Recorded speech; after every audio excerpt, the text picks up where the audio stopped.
Yun mga kuwara, dito na tayo. Tinatawagan natin yung customer, di nasagot. May deliver tayo, grab. Aha. Ayun, ito. Nako. Ayun, pinapakit tayo mga waray. Third floor. Akyatin natin. Akyatin na lang natin kasi nan maghintay tayo ng matagal. Third floor, 1 2 2. Third floor daw eh. Yun, dito na tayo. Yun, 3.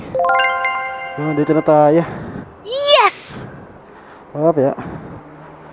Aray. Ma'am, good afternoon. 274 lang po. Mapya.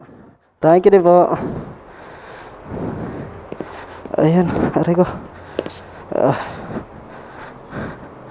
Yan, pinakita yung mga kawaray. Eh, buntis daw siya eh.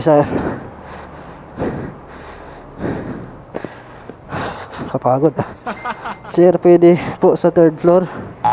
Pregnant po kasi ako. Ayan.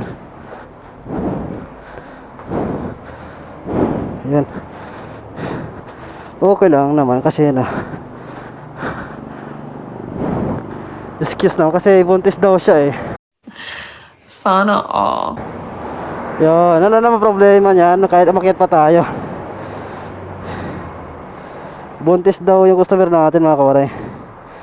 Kaya ayun, nakita natin. Okay lang. Nakakahingal ah. Ayun, nasa third floor yung customer natin mga kawaray. Hindi siya makababa kasi nga buntis nga siya. Yun, okay lang. Ayun mga kawaray. Yun, salamat sa panonood. And tapusin ko lang muna dito yung video mga kawaray. Ayun, salamat. And God bless. And ride safe sa ating lahat mga kawaray. Ayun.